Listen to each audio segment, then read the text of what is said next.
हमारी तलाक के 5 साल बाद मैं अपनी पूर्व पत्नी के घर गया और जब मैंने दीवार पर एक तस्वीर देखी तो मेरी रूह कांप उठी। तभी मुझे एहसास हुआ कि मैंने एक भयानक गलती की थी। कल रात मैं बेंगलौर से अपने घर लौट रहा था और बारिश लगातार बरस रही थी।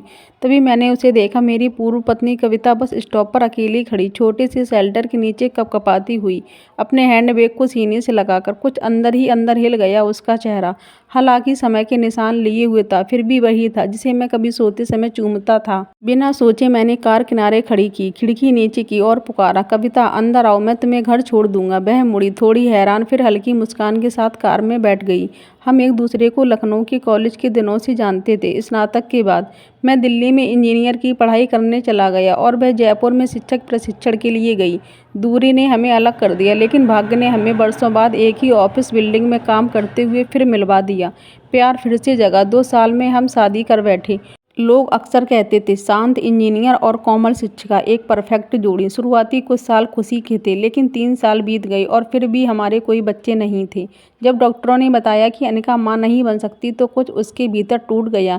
मेरी माँ, जो हमेशा दयालु रही, कहती कि हम हमेशा गोद ले सकते हैं, लेकिन कविता ने इसमें सिर्फ हार और शर्म देखी। एक रात उसने मुझे तलाक के कागज़ थमाए।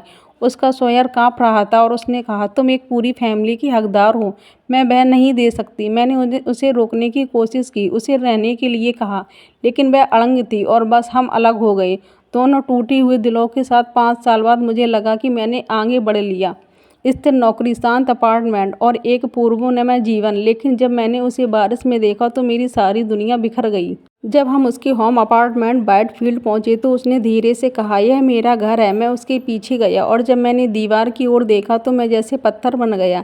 जैसे ही मैं उसके लिविंग रूम में दाखिल हुआ, मेरी नज़र सामने वाली दीवार पर पड़ी।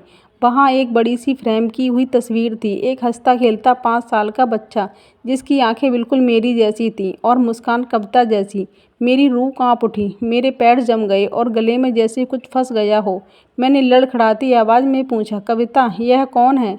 कविता की आंखों से आंसू झलक पड़े। उसने सोफे पर बैठते हुए धीमी आवाज़ में कहा, जब हमारा तलाक हुआ और मैं तुम्हें छोड़कर गई, उसके ठीक 2 हफ्ते बाद मुझे पता चला कि मैं गर्भवती हूँ। वह रिपोर्ट गलत थी कि मैं माँ बन सकती थी। मेरे कानों में जैसी सीटियाँ बजने लगीं। तो तुमने मुझे बताया क्यों नहीं? 5 साल। कविता, 5 साल तुमने मुझे मेरे बेटे से दूर रखा, उसने सुबकते हुए जवाब दिया। मैं तुम्हारे पास आना चाहती थी, लेकिन मुझे लगा कि तुम अपनी नई जिंदगी शुरू कर चुके होगे। मुझे डर था कि तुम शायद मुझे सिर्फ बच्चे की वजह से अपनाओगे, प्यार की वजह से नहीं। मैं नहीं चाहती थी कि तुम अब मुझ पर एहसान करो। तभी अंदर के कमरे से एक छोटी सी आवाज़ आई, मम्मा आप आ गईं। वह छोटा बच्चा जो तस्वीर में था अपनी आंखें मलते हुए बाहर आया। मुझे देखते ही वह रुक गया। कविता ने उसे अपनी ओर बुलाया और मेरी तरफ इशारा करते हुए कहा, निवान देखो कौन आया है, ये तुम्हारे पापा हैं। उस पल मुझे अपनी भयानक गलती का एहसास हुआ। मैंने 5 साल पहले उसे आसानी से जाने दिया था। अगर मैंने उस वक्त थोड़ा और जोर दिया होता, अगर मैंने उसके दर्द को और गहराई से समझा होता, तो आज ये 5 साल हम साथ होते। मैंने घुटनों के बल बैठकर निवान को गले से लगा लिया। वह बारिश की रात सिर्फ एक इत्तेफाक नहीं थी, वह कुदरत का एक मौका था अपनी गलती सुधारने का। मैंने कविता का हाथ थामा और तय कर लिया कि अब चाहे जो हो जाए, मैं इस तस्वीर को और इस परिवार को फिर कभी टूटने नहीं दूंगा। जीवन का हर एक महत्वपूर्ण फैसला हमें बहुत सोच समझकर लेना चाहिए।